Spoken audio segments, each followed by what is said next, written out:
Padre Alejandro, un saludo aquí desde Colombia. Muchísimas gracias por atendernos, por recibirnos. Un saludo muy grato desde Pamplona, la otra Pamplona, porque en Colombia hay otra ciudad llamada así, donde está situada la Universidad de Navarra, en la cual tengo el gusto de trabajar. Comencemos, ¿verdad? El título de un programa español de José Luis García se titulaba ¿Qué grande es el cine? Cuéntenos a qué o a quién le debe su pasión por el cine. Eh, bueno, principalmente y en su punto más original por mi padre, que en paz descanse, que era muy cinéfilo y no solo desde muy pequeño me transmitió la pasión por el cine, sino que luego fui descubriendo que realmente era un gran aficionado. Por ejemplo, tenía una colección de una revista que entonces en España era muy notoria. Era como la adaptación española de Cahiers de Cinéma francesa. Y yo lo supe ya siendo adulto, porque él no lo tenía ahí como guardado. Y después, cuando yo ya me empecé a dedicar profesionalmente al cine en el mundo académico, sí tuvimos ocasión pues, de tener grandes conversaciones y él particularmente era un gran aficionado a estos directores, digamos, de corte humanista, como Akira Kurosawa, John Ford, etcétera. Luego, obviamente, he tenido ocasión ya en el mundo académico y profesional, pues, compartir muchos conocimientos y experiencias con gente de la industria o del mundo académico. Bueno, acerquémonos a una definición del cine. ¿Qué es el cine? ¿Es un arte? ¿Es un medio de comunicación? ¿Es un negocio? ¿Es una industria? ¿Qué es el cine? Bueno, realmente en esos tres términos deberíamos encontrar un punto de fusión, porque es cierto que el cine nació inicialmente, sobre todo en Estados Unidos, como una industria. En Europa siempre se potenció más el lado de arte, e indudablemente también desde tiempos muy primerizos se percibió el enorme poder de influencia que tenía en la sociedad. Por eso muchos regímenes políticos, especialmente en Europa, pero también lo hizo Estados Unidos, que obviamente tenía un tipo de planteamiento mucho más liberal, utilizaron el cine como vehículo de comunicación para lanzar mensajes, crear una cultura, transmitir ideas, etcétera. De modo que el cine realmente, si lo queremos definir de la manera más íntegra o plena, debería incluir estas tres dimensiones. Es un arte, por supuesto, un arte audiovisual, que además aglutina otras muchas artes. Es un medio de comunicación muy potente y de probada eficacia. Y, por supuesto, es una industria. De hecho, ahí donde más se ha desarrollado el cine no ha sido tanto por el apoyo público, sino que ha sido capaz de, digamos, de sustentarse por sí mismo. Bueno, padre, hay quien llama al cine el arte total, ¿no? Ricardo, Sí. no solamente tiene estas diferentes fases de arte, de entretenimiento, medio de comunicación, sino que también, de alguna manera, ¿qué se quiere decir cuando se dice que el cine es el arte total?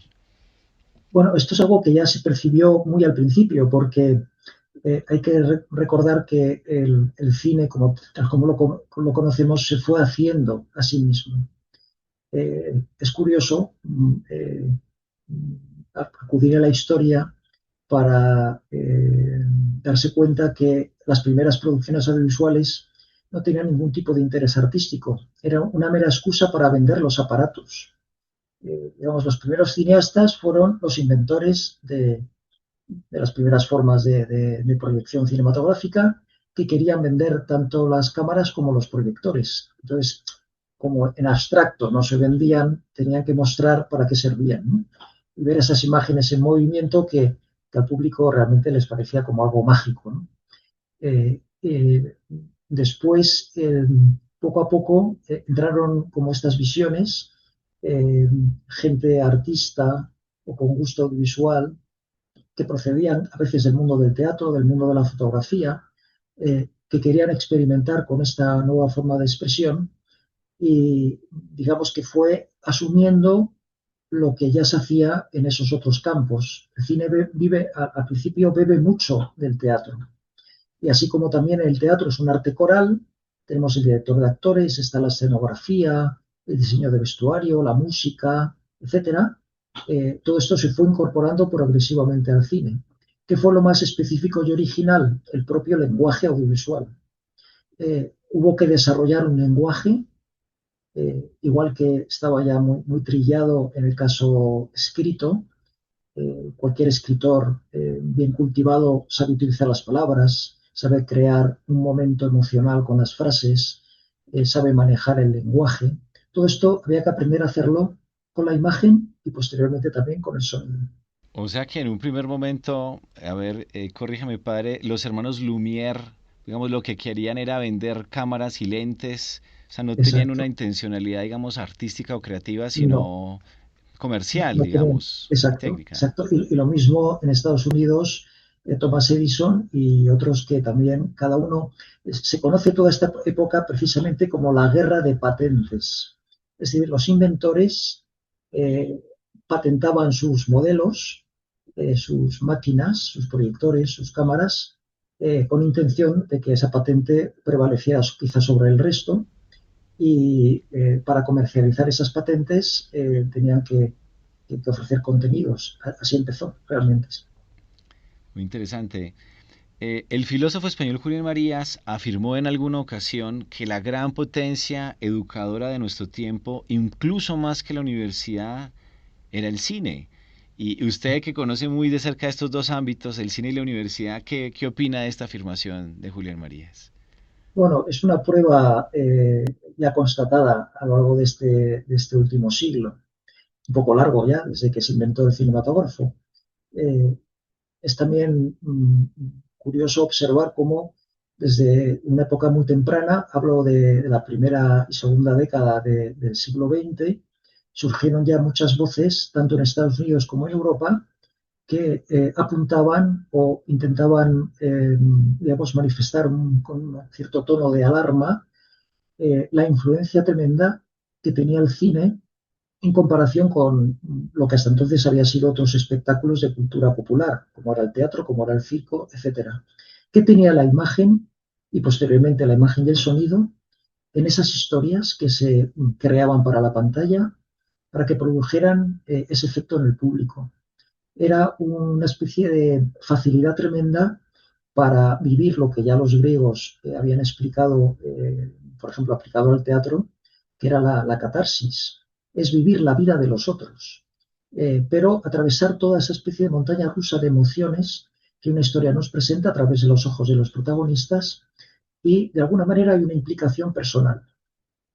Cuando una historia de cine está como bien realizada, toca el corazón de las personas, deja una especie de huella. Y esa huella es como la puerta de entrada para una posible influencia. Eh, eh, yo he hecho muchas veces el experimento de preguntar a la gente joven qué piensan sobre un tema o sobre un personaje histórico y cuando les pregunto qué referencias tienen, casi siempre son películas o series de televisión. No han leído ninguna biografía seria del personaje, no han estudiado una época histórica. Se han quedado con la impresión, a veces muy superficial, de la imagen de ese personaje histórico o de esos acontecimientos que han visto en la pantalla. Lo curioso es que lo asumen con total convicción e incluso son capaces de defender en, no sé, en un debate público, pues eso, esas ideas o ese retrato del personaje, que igual no es completo, etcétera. Recuerdo que en una de las clases les ponía una foto y les decía, ¿quién es este personaje? Me decían, sin dudarlo, Gandhi. Y les decía, ¿estáis seguros? ¿Sean ustedes seguros de que este es Gandhi? Sí, sí, absolutamente seguros. Y entonces les decía, este no es Gandhi, este es Ben Kingsley, en la película de 1983, obviamente muy bien caracterizado como Gandhi. Entonces les ponía la foto del verdadero Mahatma Gandhi. Y obviamente el parecido era increíble, pero era distinto. Yo esto lo aplicaba luego a lo que acabo de comentar, es, ¿qué idea tenéis vosotros de Gandhi? ¿Realmente conocéis al personaje histórico? ¿O os habéis quedado solo con esa semblanza que tiene sus puntos válidos, indudablemente en un retrato cinematográfico? Bueno, esto lo aplicamos al mundo de las ideas, sobre todo, ¿no?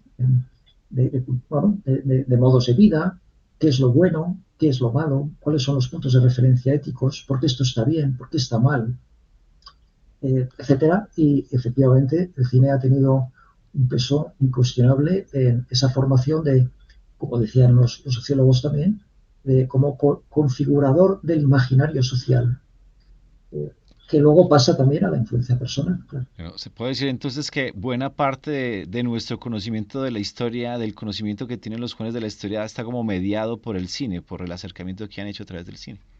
En muchos casos sí, en el ámbito de la historia, de la literatura, sí, de rasgos fundamentales de la cultura.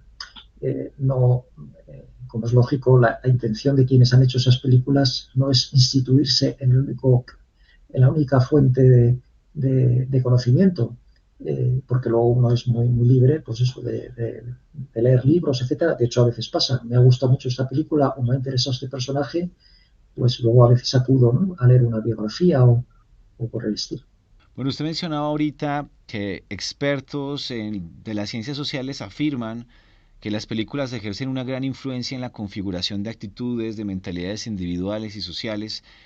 Pero bueno, ¿cómo se mide esto empíricamente? ¿Cómo se mide que efectivamente el cine tiene esta influencia en la conducta individual y colectiva, ¿no?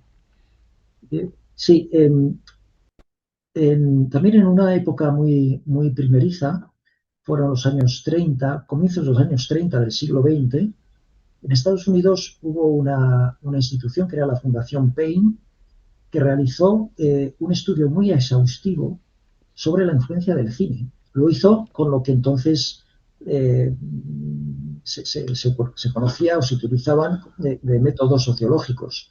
Había muchas encuestas, muchos focus group, y lo hicieron obviamente referido solo a la juventud norteamericana, porque una preocupación que ha existido siempre ha sido, ¿se puede establecer una relación causal entre las películas y determinados comportamientos sociales? Eh, Esto preocupaba sobre todo en los casos negativos, es decir, por ejemplo, relación entre violencia en la sociedad y violencia en el cine. Hay personas que quizá por ver contenidos violentos se vuelven violentos y se comportan violentamente. Puede haber también efectos, yo que sé, pues de desórdenes conductivos de cualquier tipo, de agresiones sexuales o, no sé, un cierto modelo de, no sé, de familia o de comportamiento de lo que sea. Pero hay una relación causal directa. Eh, Hasta ahora no se ha llegado a la conclusión de que esto es así 100%.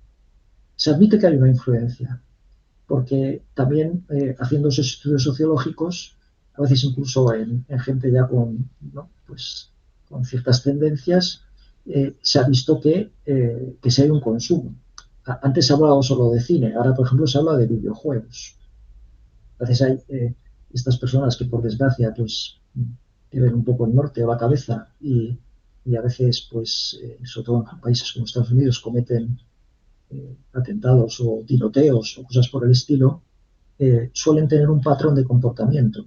Es gente que es adicta a un tipo de videojuegos, que ya, digamos, ha experimentado esa violencia antes en el mundo de la ficción, que luego se traduce a la realidad. Entonces siempre está un poco ahí la línea no del todo clara, pero lo que es incuestionable es que algún tipo de influencia hay. Luego cada uno lo puede experimentar en su vida personal, en su entorno personal. Cuando, por ejemplo, digamos, hacemos una mirada introspectiva sobre nosotros mismos, podemos decir, ¿yo qué pienso de este tema? Eh, sí, este tema que ahora igual socialmente está ahí muy en boga, ¿no? Casi siempre los temas polémicos o los temas que despiertan una especial atención social, en un momento muy temprano saltan a la pantalla. Hay una especie de reivindicación o de planteamiento, a veces contrapuestos, o más o menos contrapuestos, y qué opinión tengo yo.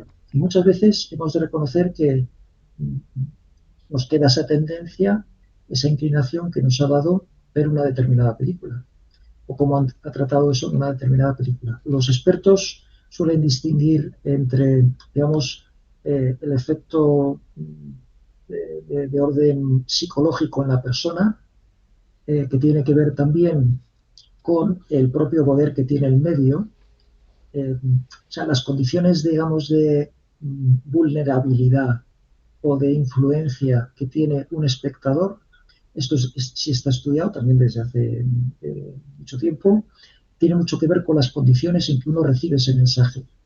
El hecho de ser una pantalla grande, estar a oscuras, en una sala que uno no está solo, pero tiene una cierta sensación de, ¿no?, de conexión personal con la pantalla, este proceso de meterse uno dentro de la pantalla, ¿no?, y vivir la vida de los otros, eso produce o maneja una serie de emociones que, por cierto, los lectores y los guionistas las conocen muy bien y precisamente esa es su misión, ese es su trabajo, llevar al público por el punto emocional que a mí me interesa en cada momento de la historia.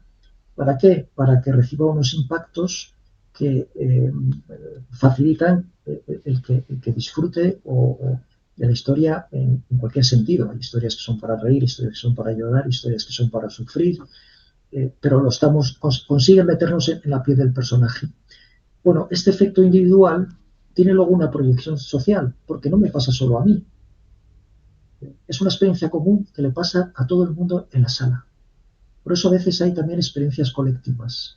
Por ejemplo, cuando uno ha visto una película muy impactante, termina la película, se enciende la luz y nadie se mueve. O hay ligeros carraspeos. O nadie se atreve a mirar a los lados porque quizá todo el mundo está igualmente emocionado o conmocionado. Y no puedes volver a la realidad, salir del cine como si no hubiera pasado nada. Te lleva tu tiempo, ¿no? Otra vez darte cuenta de que, uff, he experimentado esto, he vivido esta historia, me ha impactado de esta manera y ahora necesito un proceso de vuelta a la realidad, ¿no? Cuando se encienden las luces, vuelvo a la vida ordinaria. He estado viviendo la vida de los otros, he estado evadido, pero ahora vuelvo. Ahora, esa vuelta, cuando la película nos ha impactado, no es exactamente igual, no es la misma. Y a veces también, como nos pasa cuando leemos un buen libro, nos quedamos como rumiando esa historia dándole vueltas, ¿no?, durante un tiempo. Bueno, ¿y qué dice para Alejandro de la posibilidad de medir el impacto no del cine en general, sino de algunas películas en particular? No sé, eso se puede, por ejemplo, decir, bueno, ¿cuál es el impacto de El Señor de los Anillos, de la serie Hermanos de Sangre, de Star Sí, Wars? ¿Eso sí, se ha sí. intentado? Se ha hecho, se ha hecho. Bueno, para empezar, eh, los, los primeros que pusieron en marcha un sistema para medir de alguna manera los impactos de la película fueron los propios estudios de Hollywood.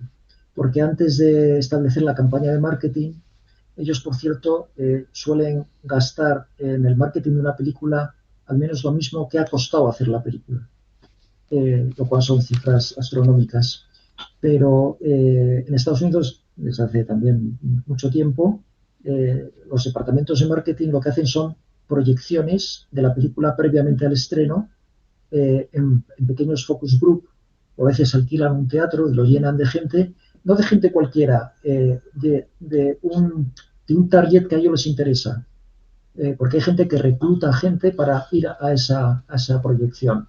Por ejemplo, me interesa tanto por ciento de hombres, tanto por ciento de mujeres, tanto por ciento de esta representación de razas o de etnias, de estas creencias, de esto, porque quiero tener un público representativo, y después de la proyección se les pasa un cuestionario y ellos responden y a partir de ahí van ajustando a veces hay cambios en la película, pues esta escena es muy, ¿no?, impacta demasiado, hay que suavizarla un poco, o el retrato de este personaje no es tan positivo y vamos a ver cómo lo reforzamos.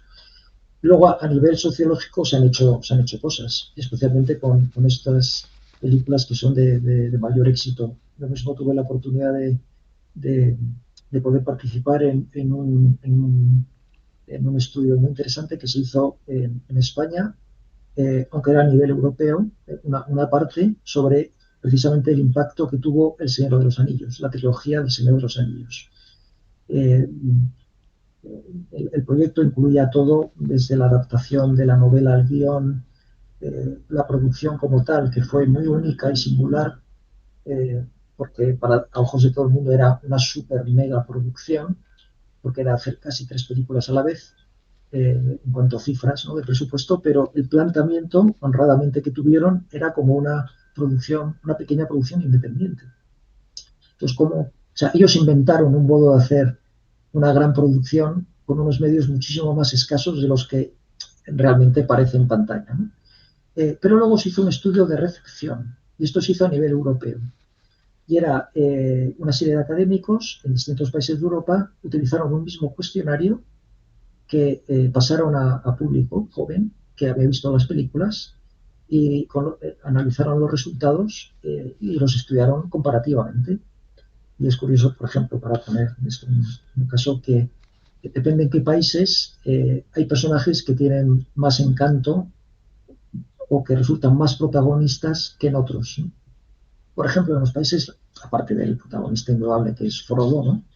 En algunos países, por ejemplo, los latinos, Sam Genji es un personaje que atrae mucho. Está la idea de amistad, está la idea del vínculo fraterno.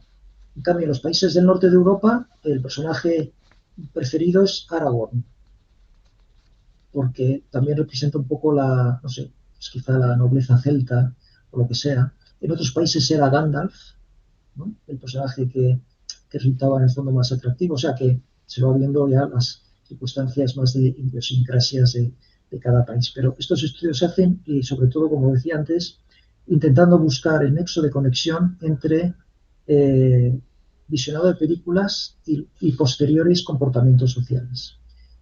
Y siempre hay indicadores que apuntan a, pero de momento nadie ha dicho de manera taxativa, hay una relación causal. Es decir, esto es así ineludiblemente porque, ¿no?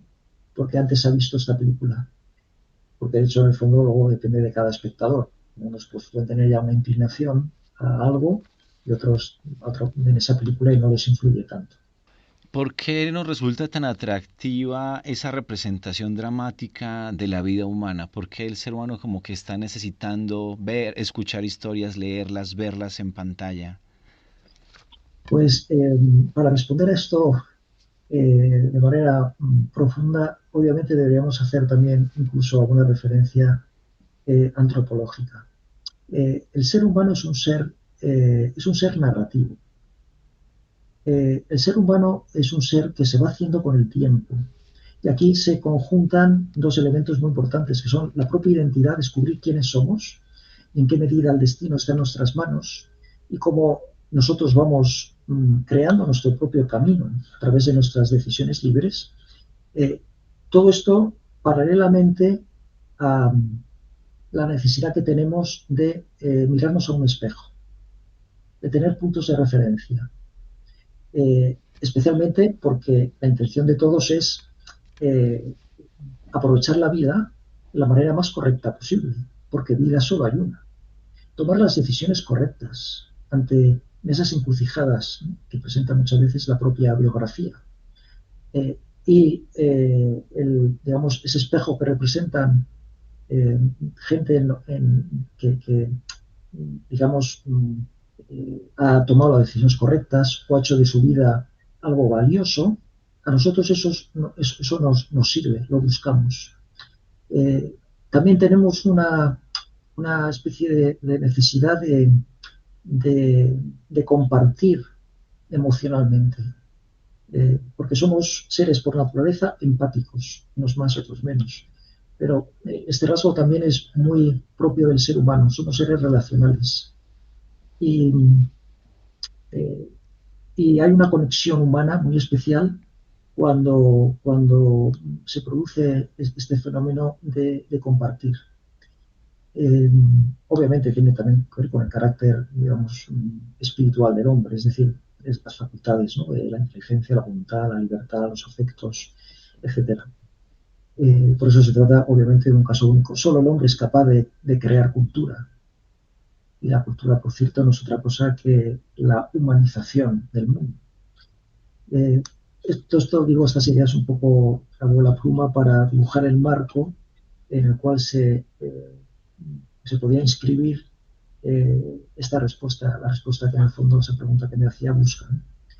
¿Por qué nos enganchan tanto las historias? ¿Por qué necesitamos vivir la vida de los otros? Y esto ha sido así desde el origen de la humanidad. Eh, Siempre ha habido relatos, a veces para explicar lo inexplicable, como en el caso de los mitos, a veces porque había que crear héroes. Siempre hemos tenido necesidad de héroes, el ejemplo positivo, y de antihéroes, o sí, antihéroes en el sentido original, que es aquellos antagonistas que representan los valores negativos. Ahora estamos en una época un poco más curiosa donde los antihéroes son los protagonistas, que en el fondo tiene también su punto bueno de realismo, porque en el fondo nosotros no somos esos héroes eh, perfectos, somos héroes imperfectos. El ser humano, la condición humana es de fragilidad y digamos que de alguna manera el planteamiento vital no significa no cometer nunca fallos, sino ser capaz de levantarse. Y por eso hay, antes ¿no? En la época clásica, digamos, del cine, los héroes eran personas estupendas que todo lo hacían bien, ¿no? Y cada vez en nuestra época actual enganchamos más porque nos vemos más reflejados con esos, digamos, antihéroes, ¿no? Personas que pueden tener sus defectos, pero que son capaces de superarlos. Aunque también hay antihéroes en la época actual que directamente eh, optan por el mal y lo presentan como algo atractivo. Pero eso es otra cuestión. Detengámonos un momento en lo que era esa experiencia catártica que planteaba Aristóteles, ¿no? A qué se refería Aristóteles cuando decía que el teatro en ese momento, ahora para nosotros el cine, era capaz de generar una experiencia catártica, una experiencia como liberadora en el espectador, ¿no? Sí. Aristóteles tiene una expresión que se ha hecho un lugar común cuando se habla precisamente de la ficción audiovisual. Él obviamente lo aplicaba al teatro, que era el arte por entonces, que es mimesis de praxis, mimesis praxeos, que significa imitación de la vida. El arte debe imitar la vida. El arte escénico, al cual él aplicaba más, debe imitar la vida. Y a la hora de imitar la vida, también transmite un conocimiento sobre la vida, unas experiencias sobre la vida que pueden ser útiles para nosotros.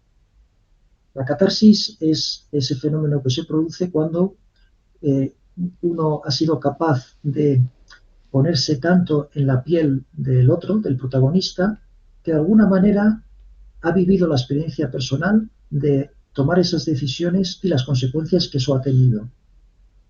Aunque en la vida real no haya sido así. Como el caso de, hay un productor de cine eh, conocido que se llama David Putnam, ya es una persona anciana, aunque sigue muy activo, y es conocido porque en su época dorada, en los años 80, hizo películas como Chariots of Fire, Carros de Fuego, The Killing Fields, Los Gritos del Silencio, y The Mission, La Misión, que por cierto rodó ahí en Colombia. Eh, Él contaba que cuando él era joven y iba al cine, le llamaba mucho la atención el efecto que algunas películas producían en él. Y en concreto habla de una película que le marcó mucho, que fue Un hombre para la eternidad. Así se tradujo en España, no sé, en otros países es A Man for All Seasons, de Fred Zinnemann, que ganó varios Oscars. Es la historia de Santo Tomás Moro. La época final de la historia de Tomás Moro, su enfrentamiento con el rey Enrique VIII y ese conflicto de conciencia que se le plantea, porque él que era primer canciller de Inglaterra, es degradado y es encarcelado porque no aprueba el matrimonio para él ilegítimo, inválido, entonces era una Inglaterra católica, de Enrique VIII, ¿no? Creo que era Ana Bolena. Eh, Enrique VIII buscaba la aprobación de todos los obispos y tal, y Tomás Moro, en conciencia, dice yo no puedo dar esa aprobación. Eh, Al principio pues lo encarcelan, pero al final acaba en la guillotina. Entonces, este productor de cine decía, yo hubiera sido capaz de hacer lo mismo. ¿Hay algún valor en mi vida por el cual yo estaría dispuesto a que me cortaran la cabeza? Y él comentaba que viendo la película se sentía como elevado, motivado a contestar sin ningún tipo de duda que sí. porque el ejemplo de Tomás Moro lo arrastraba, porque el ejemplo de una persona coherente, sobre todo para una causa buena, llama la atención. Pero él luego decía, eh, ese primer impulso yo notaba que me venía dado, pero luego yo volví a la vida normal y digo, no, yo no soy así, yo soy un cobarde. Yo no sería capaz de llegar hasta ese punto. Pero bueno, y comentaba este productor, el mero hecho de que yo por un momento me haya sentido capaz, creo que es una cosa buena. Porque en el fondo a mí me va como preparando, me hace reflexionar sobre la importancia de esto. Este es un ejemplo, ¿no? Eh, y, y creo que aplicado a otros casos que cualquiera puede pensar, pues refleja bien cuál es este proceso de catarsis. Que hay personas que realmente, a raíz de ver una película, han tomado decisiones importantes en su vida. Desde muy triviales, por ejemplo, yo me apunto a las Fuerzas Aéreas Americanas porque he visto Top Gun, que esto está estudiado, o sea, cuando se estrenó esta película a mediados de los años 80 se incrementaron muchísimo las solicitudes a personas que, yo qué sé, ven una película religiosa y deciden optar por una vocación religiosa. O podríamos pensar cualquier otro ejemplo. Bueno, hablando ya un poco sobre su libro, San Juan Pablo II y el cine, ¿de dónde surge pues el interés por este tema? Digamos, el interés por el cine ya estaba hace muchos Sí, años, pero sí. por tratar de reconocer esas líneas del magisterio de Juan Pablo II sobre el cine, ¿por qué surge? Sí. Eh, bueno, sí, es una, digamos, el camino recorrido también es un poco curioso, porque efectivamente cuando yo después de haber estado muy dedicado a la industria visual, en el mundo académico, pues por cosas de la vida tomé la decisión de ordenarme sacerdote y fui a Roma y ahí también pues tuve la oportunidad de hacer un doctorado. Dije sobre qué hago mi investigación. Y obviamente yo quería aprovechar todo mi background en este campo para continuarlo de alguna manera. Y sí había leído de manera muy casual, en concreto por el centenario del cine en el año 1995, algunos textos de Juan Pablo II, algún discurso que había dado así suelto sobre el cine. Y me había llamado muchísimo la atención, porque dije, bueno, aquí hay ideas muy profundas, desde el punto de vista muy acertadas y muy interesantes. No me imaginaba yo que un papa fuera a decir este tipo de cosas hablando de un medio tan popular y, digamos, ¿no? tan, eh, como es el cine. Entonces, a partir de ahí, empecé a interesarme por el magisterio de Juan Pablo II y vi que efectivamente él había dedicado una atención monográfica al cine en unos poquitos discursos, pero como muy repartidos a lo largo de su pontificado. Y al estudiar la figura de Juan Pablo II, me di cuenta de que aquello era sin más la punta de un iceberg. Porque lo que a él realmente le había interesado más es la cultura. En la, eh, cómo contrarrestar esa idea tan propia de la modernidad que es la ruptura entre fe y cultura. Y él partía de una antropología teológica muy básica. Dice, si nosotros los creyentes creemos que estamos hechos a imagen de Dios y por tanto eh, nosotros tenemos una capacidad de divinizar todo lo que hacemos, el mundo, eh, lo hacemos especialmente a través de la cultura, porque eso es lo más humano. Nosotros adaptamos el mundo a nuestro modo de ser, nosotros nos proyectamos como personas en todo lo que hacemos. Y la cultura no es más que el producto de todo esto.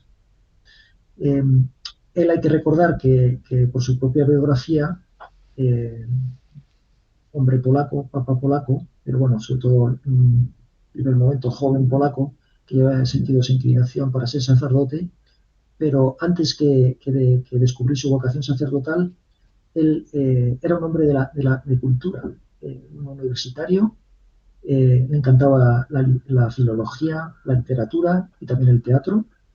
Y Polonia, que ha sido siempre un país que ha sufrido mucho, en permanente ocupación, siempre ha tenido muy clara la idea de que la identidad del país se preserva a través de la cultura. Por eso dentro de, digamos, del modo de ser polaco hay una connaturalidad hacia todo tipo de formas culturales y lo ven no solo como expresión del espíritu humano, sino como preservación de la identidad nacional. Eh, Digo esto porque Juan Pablo II, que sobre todo se dedicó a la filosofía, fue profesor de ética, nunca dejó de cultivar esas artes que él había practicado siendo joven, sobre todo el teatro y la poesía.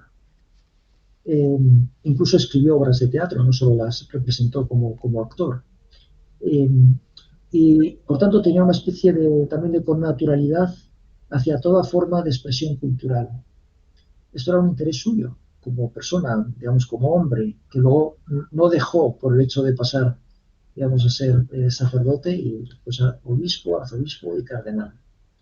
Eh, y a muchos sorprendió cuando fue elegido papa eh, esa especie como de frescura que tenía para dirigirse, para hablar con gente del mundo de la comunicación, artistas, por supuesto cineastas, etcétera, etcétera, pero desde los primeros meses, ¿no?, del pontificado. Y ya siendo el obispo a raíz del Concilio Vaticano II, parte de las aportaciones que él como arzobispo había hecho entre los padres conciliares habían sido casi todo sugerencias o ideas que iban en esta línea. Cómo volver, cómo recuperar, cómo solucionar esa fractura entre fe y cultura. Cómo se podía como recristalizar la cultura. Y hacerlo no desde el planteamiento, digamos, teológico o directamente de la fe, sino partiendo de lo que el hombre encontraba dentro de sí, dentro de su corazón. Y, por ejemplo, una de las cuestiones que, de una manera un poco diseminada, más habla en muchos de sus textos, porque su magisterio sobre cultura, arte y comunicación es muy amplio, es hablar de esas huellas divinas que el hombre es capaz de encontrar dentro de sí, como es la búsqueda de la verdad, del bien y de la belleza. Porque la inteligencia lleva a la verdad. La voluntad, la libertad está orientada al bien. Y la belleza no es más que el resplandor que tiene la verdad y el bien ante nosotros. Eh, Pero de alguna manera, esas huellas de Dios, que son como balizas que nuestro corazón van emitiendo señales, son un camino de trascendencia. De alguna manera, el arte y la cultura, que sobre todo parten o son producto de la parte más espiritual del hombre, reflejan esto, de algún modo. Bueno, todo esto sería como una enorme base sumergida dentro del agua, sobre la cual se apoya todo su magisterio sobre cultura, sobre arte, sobre comunicación, por supuesto sobre cine. Para mí la puerta de entrada fue por arriba, yo entré no, directamente en esa pequeña proporción del iceberg, del iceberg, que estaba por encima de la superficie y fui penetrando hacia abajo porque para entender, para contextualizar todas esas ideas, tenía que hacerme con todo ese magisterio o ese pensamiento. Y algo que sí me sorprendió bastante fue eh, esta visión que tenía el Papa del cine, precisamente como lo comentamos al inicio de nuestra conversación, no solo una de las dimensiones, el Papa II siempre habla de las tres, el cine como arte, como cultura, lenguaje y como industria. Una obra titánica, o sea, abordar el magisterio de Juan Pablo II en todas esas dimensiones de cultura, de arte, una investigación de mucho calado. Sí, sí, pero o sea, cuando empecé yo no sabía dónde iba a llegar. Pero bueno, fue viniendo y por eso, a raíz de ese proyecto de tesis que ya fue defendida como tal, yo dije, bueno, aquí hay una riqueza que puede servir para algo. Yo de alguna manera lo que he hecho es ordenar y presentar con una cierta sistematización ideas, conceptos y sobre todo muchas citas, muchos textos del propio Juan Pablo II sobre estas cuestiones. Eh, Eso sí, presentándolos como en este itinerario que permite ir desde lo más fundamental o básico o general a lo más concreto. Por eso el primer volumen de esta trilogía es Juan Pablo II y la búsqueda del bien, la verdad y la belleza, como planteamiento suyo, podríamos decir, vital Él no tiene ningún texto monográfico o ningún texto pontificio o escrito previo antes de ser pontífice que trate de esto.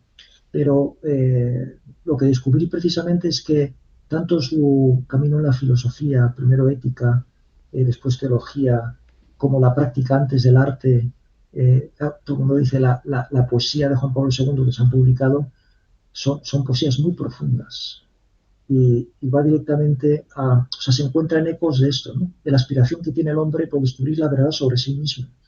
Hay que recordar que la Polonia ocupada y la Polonia soviética vivían en una falacia, ¿no? Contaban cosas que, ¿no? La juventud se oía el mensaje oficial o la realidad oficial no tiene nada que ver con la realidad. Y lo mismo la cultura. Entonces, el hombre tiene una aspiración a conocer la verdad. Lo mismo con un criterio ético. O sea, ¿dónde está el bien? Tengo que ser capaz de reconocer cuál es el camino correcto por mí mismo. Aunque haya gente por ahí que me presenta, no es por aquí o es por allá. Yo tengo que tener mi criterio y recursos para reconocerlo. Y luego, por supuesto, la experiencia de la belleza, cosa que él sí tenía una sensibilidad especial porque ya cultivó estas artes y desde luego la tenía.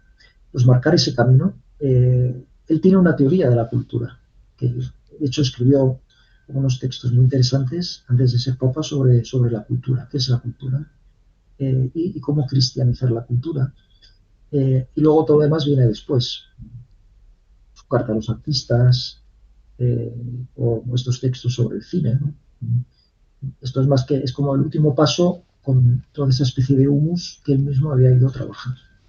Se habla de Juan Pablo II como el Papa filósofo. Digamos, ¿cuáles son las fuentes de las que bebe Juan Pablo II cuando habla sobre cine? ¿O es algo muy personal, ¿no? Que no tiene, digamos, como detrás unas influencias de Sí, intelectuales. eh, sí, bueno, hay un punto interesante cuando hablamos de magisterio en el caso de los papas, es que, bueno, cada papa trabaja como quiere, como puede, pero normalmente los papas tienen como un equipo de personas que le ayudan a elaborar algunos textos o documentos.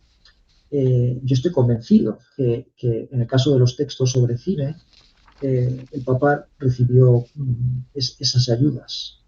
Pero se ve como el toque personal o algunas frases que son muy personales y de hecho lo ha demostrado, por ejemplo, bueno, en este volumen se recogen todo ese magisterio, pero digamos en todo el pontificado de Juan Pablo II hubo un momento crucial que pasó un poco desapercibido en el momento histórico, que es un discurso que él dio en Hollywood. Fue en septiembre del año 1987, aprovechando que estaba de viaje pastoral, digamos, apostólico por Estados Unidos, y él quiso tener ese encuentro. O sea, no estaba inicialmente programado, pero él quiso diciendo, cuando estemos en Los Ángeles, quiero tener un encuentro con personas de la industria. Y ese texto en concreto, por ejemplo, que es uno de los más fundamentales, se ve que le sale de dentro. Y él tenía muy claro los mensajes que quería poner ahí o lanzar a todo el mundo que le escuchaba, que eran pues eso, ejecutivos de los estudios, directores, guionistas, actores. Había una representación un poco de todo, ¿no? Tuve lugar en el Hotel Beverly Hills de Los Ángeles. Y, pero entonces no se le dio mucho eco, eh, es curioso, quizá porque algunas de las ideas pues, no interesaban, que se, o algunos dentro de la industria no les interesaba demasiado, porque obviamente apostaba por un cine bueno, de calidad, etcétera, humanista, y bueno, pues quizá hay partes de la industria que no promueven este cine, pero luego después también, y a mí me parece uno de los discursos más ricos y más interesantes y que leído con la perspectiva actual todavía quedan más claras las claves, o sea, hasta qué punto era capaz realmente de ver las cuestiones importantes. Podemos mencionar algunas de esas responsabilidades, digamos, de los productores de cine, de los creadores de cine, que les invitaba Juan Pablo II. Sí, fundamentalmente lo que hemos venido hablando, o sea, responsabilidad social.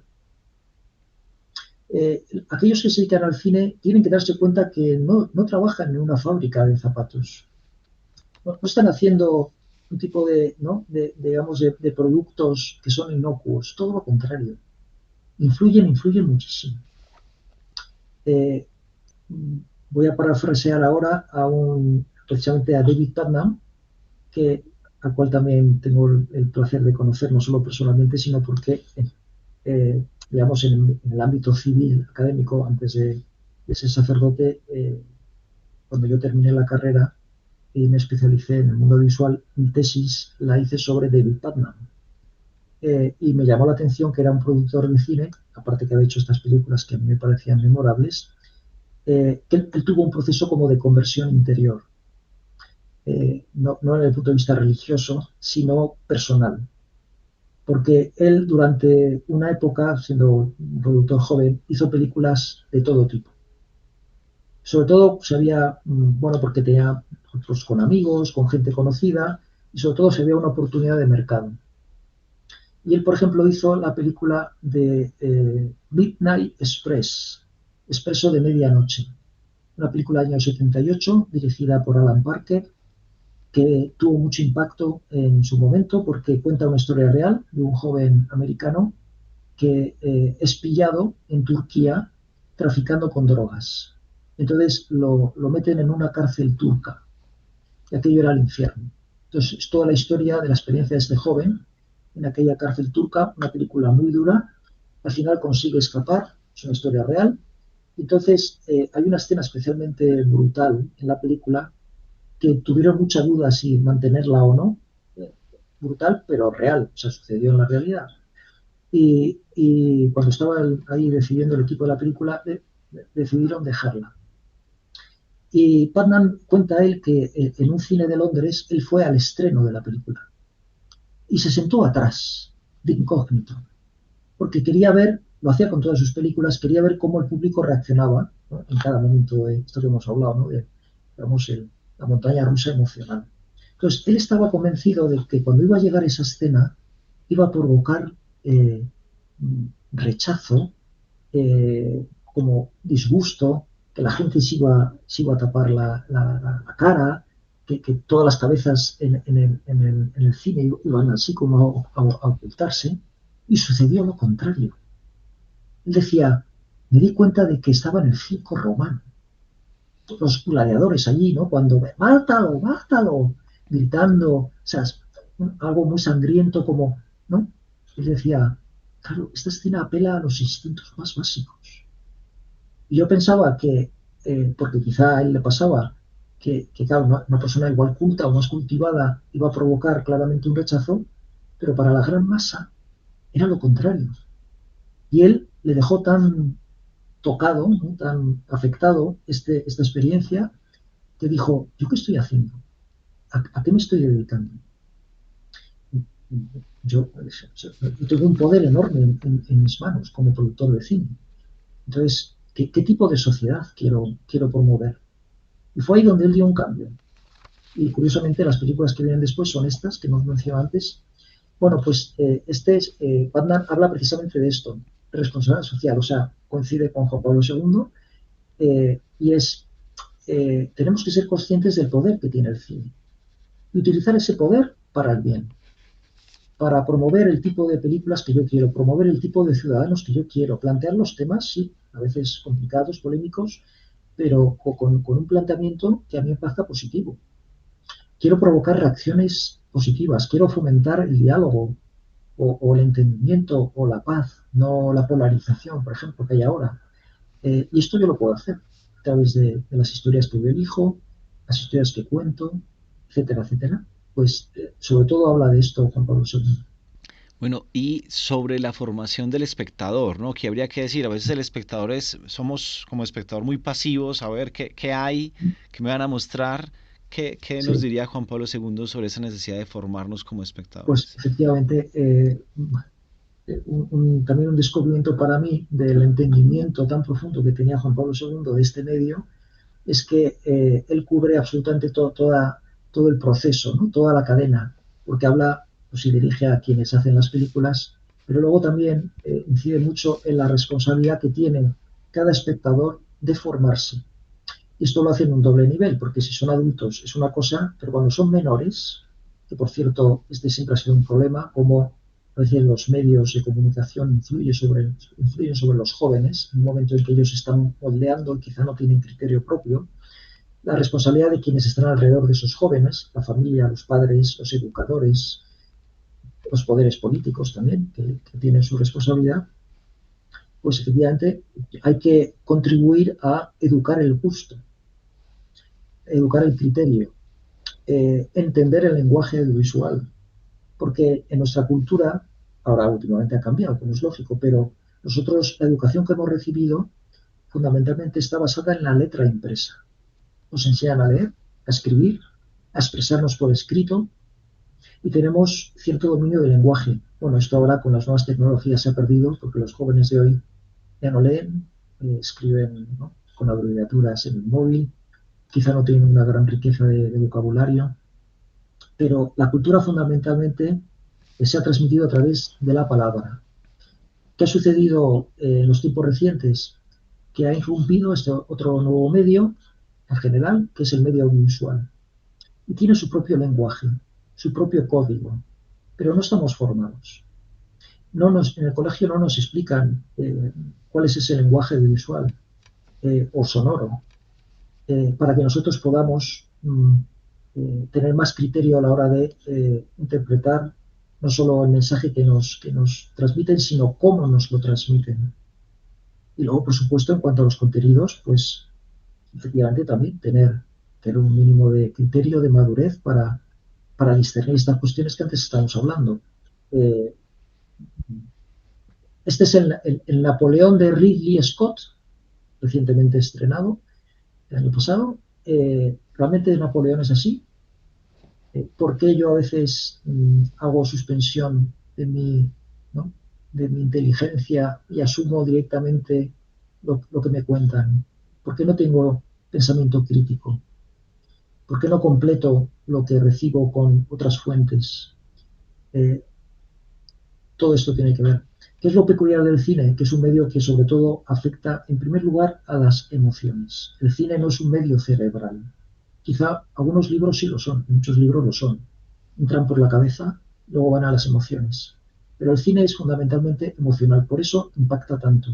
Primero creo que esto lo decía Steven Spielberg, que puede ser una declaración espúrea, decía, la pantalla de cine actúa como la boca de un aspirador que a comienzo de la película nos succiona, nos agita durante 2 horas y luego nos escupe otra vez ahí fuera. Y todo lo que nos ha agitado y todo lo que hemos atravesado en esas 2 horas puramente es emocional, son emociones. Eh, bueno, uno tiene que darse cuenta de esto. ¿Por qué me ha afectado tanto esta película? ¿Por qué he enganchado tanto con este personaje? Porque ha habido una empatía. Muy bien, voy a valorar lo bueno que tiene eso, pero no absolutizarlo. Eh, no puedo prescindir luego de la reflexión o de la razón. Entonces, todo esto entra dentro de esta cuestión que planteaba de la formación del espectador. Recomiéndenos, por favor, doctor Alejandro, de pronto algunos directores, algunos productores en este momento que usted considere que estén haciendo un cine en esa línea que proponía Juan Pablo II. Quiero decir Eh, que abiertos sí, al bien, a la belleza, a los bueno, valores. yo creo que aquí en la introducción citaba yo algunos, no, algunos son un poco más, digamos, del siglo pasado, pero eh, ya estaría, por supuesto, bueno, los clásicos de toda la vida, ¿no? De John Ford, Yoji Yamada, Akira Kurosawa. Estaría también los hermanos Dardenne en Francia, eh, Ken Loach. Hay algunos que, además, quizá ideológicamente no se encuadrarían eh, en el mismo espectro, ¿no?, que quizá Juan Pablo II, pero también a veces desde otras posiciones, o sea, hay como un humanismo, esto algunos directores franceses y también británicos lo hacen, podemos decir, hay un humanismo que ideológicamente en el espectro político o ideológico uno situaría más en la izquierda o en el centro de izquierda, pero que tocan bastante, con bastante acierto las fibras humanas. Eh, Hay otro director actual americano que me gusta mucho, es Alexander Payne, eh, pero bueno, yo creo que a Dios gracias, pues hay unos cuantos, ¿no? Aunque es cierto que en este momento que estamos de Internet y de tanta facilidad, ¿no?, para crear contenidos audiovisuales, claro, se ha roto el sistema de estudios que antes era un poco oligopólico, y ahora estas plataformas nuevas tipo Netflix, Amazon, etcétera, ya son casi tan potentes, Apple, como los propios estudios. O sea, hay una enorme cantidad de contenidos audiovisuales y quizá por eso todavía es más importante que, unido a lo de la educación del gusto, uno tenga capacidad de selección. Eh, mm, no, eh, Esto es importante porque el tiempo es limitado y la vida es limitada. Entonces, eh, ojalá que tengamos los cauces para identificar aquellos libros o aquellas películas que merecen la pena. Y, por supuesto, verlas y disfrutar con ellas, ¿no? Esto es un reto difícil también para hoy día educar. Como sabemos, se dedica muchísimo tiempo a los móviles y a las pantallas, y no siempre con, digamos, con contenidos o con eh, sí, productos que realmente favorecen, ¿no?, esa elevación del espíritu o esa mejora de la persona. Pero ahí está el desafío. Por eso que mencionaba usted la gran importancia de los críticos, ¿no? Del crítico que puede orientar el criterio, el Exacto, gusto, la exacto, opinión de los exacto. espectadores, ¿cierto? ¿Sí? Los críticos son puntos de referencia, pero es importante que no suplanten la propia decisión, o no fiarse al 100%. Bueno, de hecho, uno lo va haciendo porque, ¿no?, pues, a veces lees una crítica, ves la película y dices, bueno, pues a mí no me parece tan buena como decía este crítico. O sea, luego uno va ajustando él. Pero sí, yo mismo tengo a veces mis críticos de referencia que compruebo que tenemos gustos parecidos bueno, pues me fío, o me dan una orientación. El cine ha recorrido varias etapas en una historia que ya pues supera el siglo, es más que centenaria, ¿no? Primero el cine mudo, luego el paso al cine sonoro, luego llegó el color, luego, como usted mencionaba, las plataformas digitales que de alguna manera atenúan también esa experiencia cinematográfica, ya no estamos ahí con la pantalla gigante, sino que se interrumpe un poquito esa experiencia. ¿Cómo ve el futuro del cine, doctor Alejandro? ¿Cómo se imagina usted hacia dónde va el cine? No sé si tengo una respuesta unívoca. Lo que tengo claro es que el cine va a continuar, porque los relatos van a continuar. Ya si hace ya tiempo, llevamos ya unos cuantos años, donde se van difuminando las fronteras de los medios, pero curiosamente seguimos manteniendo el concepto de cine o de película, aunque cada vez el cine va a ser menos referencial porque no vamos a ir a las salas de cine, ver las películas, pero no creo que el término deje de usarse, porque todos entendemos lo que se quiere decir con cine y lo que se quiere decir con otras palabras, con televisión o con serie, con videojuego, etcétera, ¿no? Eh, es cierto que estamos viviendo ahora una nueva revolución en el cine que llevamos ya unas cuantas décadas, pero está llegando ahora el momento ya de eclosión, que es la digitalización. Fue una revolución el paso del cine mudo al sonoro. Eh, Fue también una revolución después eh, algunos nuevos avances tecnológicos de grandes pantallas, IMAX, etcétera. Pero lo que estamos viviendo ahora no tiene parangón. ¿Por qué? Porque no estoy hablando solo de la digitalización en cuanto a que el celuloide ha desaparecido y ahora todo el soporte ya es directamente digital, sino la implicación creativa. que tiene la digitalización. Ahora ya se está hablando mucho del uso de la IA, ¿no? Por ejemplo, que tiene cosas estupendas creativamente, tiene también como sus peligros, ¿no? Sobre todo a la hora de suplantar a la propia creatividad humana. Pero creo que también estamos ante un reto de excesiva artificialidad del cine. Yo no sé si a quienes nos escuchan les ha pasado, quizás también tiene que ver con la generación a la cual uno pertenezca, pero hay mucha gente que ya comenta, no sé, cuando hay una película que ya es muy artificial, o sea, demasiado efecto especial, demasiado puesta en escena de movimientos, así un poco de videojuego, es más difícil enganchar, es más difícil tener esa experiencia humana, es más difícil encontrar historias que realmente tocan el corazón. Y yo creo que aquí está el reto. Eso va a continuar porque a Dios gracias sigue habiendo cineastas que esto lo tienen claro.